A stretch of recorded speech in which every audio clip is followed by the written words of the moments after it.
नमस्कार। ये आकाशवाणी शिमला है। अब आप पूनम शर्मा से प्रादेशिक समाचार सुनिए।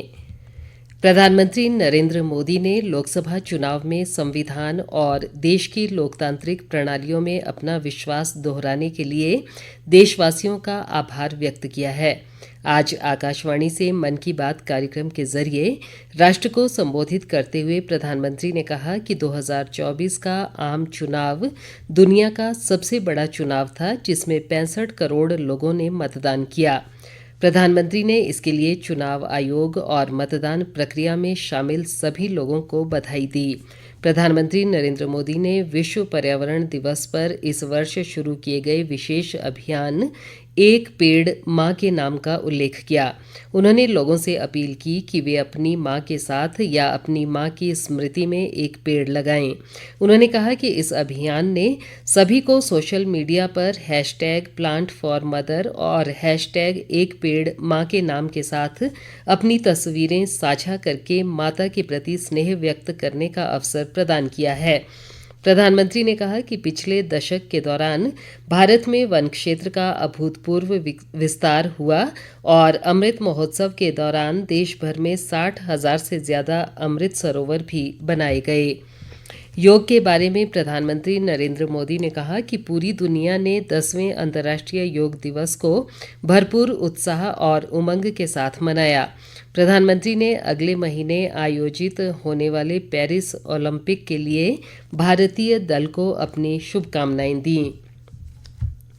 मुख्यमंत्री सुखविंदर सिंह सुक्खू ने आज कांगड़ा जिला के देहरा विधानसभा क्षेत्र की धार, बठेड़, मसरूर, घंगड़ सहित अन्य स्थानों में कांग्रेस प्रत्याशी और उनकी धर्मपत्नी कमलेश ठाकुर के पक्ष में चुनाव प्रचार किया।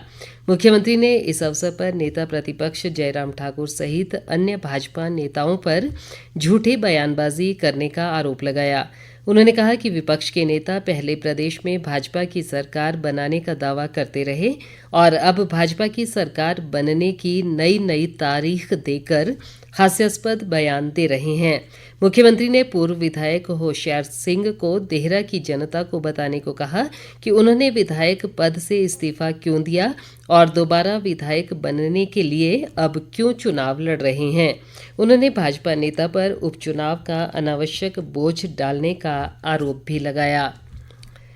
हमीरपुर भाजपा प्रदेश मीडिया प्रभारी करण नंदा ने आज हमीरपुर विधानसभा क्षेत्र के प्रत्याशी आशीष शर्मा के पक्ष में चुनाव प्रचार किया। इस अवसर पर उन्होंने प्रदेश सरकार पर 18 महीने में रिकॉर्ड कर्ज लेने का आरोप लगाया। उन्होंने कहा कि हिमाचल पर 85,000 करोड़ से अधिक का कर्ज हो चुका है और अगले वित्तीय वर्ष के पहले ही कर्ज का आंकड़ा 1 लाख करोड़ रुपए हो जाएगा। उन्होंने प्रदेश की आर्थिक स्थिति खराब होने के लिए मुख्यमंत्री को जिम्मेवार बताया।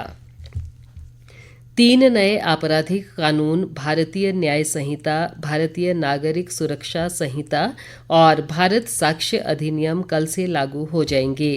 केंद्र सरकार ने राज्यों और केंद्र शासित प्रदेशों के साथ नियमित बैठकें की हैं और वे इन कानूनों को लागू करने के लिए प्रौद्योगिकी, क्षमता निर्माण और जागरूकता उत्पन्न करने के लिए पूरी तरह से तैयार हैं। ये विधेयक पिछले साल शीतकालीन सत्र के दौरान संसद में पारित किए गए थे। नए आपराधिक कानून भारतीय नागरिकों को सशक्त बनाने की दिशा में एक महत्वपूर्ण कदम है। इन कानूनों का लक्ष्य सभी के लिए अधिक सुलभ, सहायक और कुशल न्याय प्रणाली बनाना है। दूरदर्शन और आकाशवाणी के समाचार बुलेटिनों, कार्यक्रमों, चर्चाओं और सोशल मीडिया प्लेटफॉर्मों के माध्यम से इस विषय पर गहन चर्चाएं और विश्लेषण किए गए हैं। प्रदेश में बरसात के दौरान किसी भी संभावित नुकसान से निपटने के लिए आपदा प्रबंधन ने तैयारियां पूरी कर ली हैं। आपदा प्रबंधन प्राधिकरण के सदस्य सचिव ओंकार चंद शर्मा ने बताया कि बीते वर्ष प्रदेश में मानसून ने भयंकर तबाही मचाई थी। ऐसे में इस बार आपदा प्रबंधन अलर्ट मोड में है और प्राधिकरण द्वारा सभी विभागों को सभी स्थितियों में तैयार रहने के निर्देश दिए गए हैं।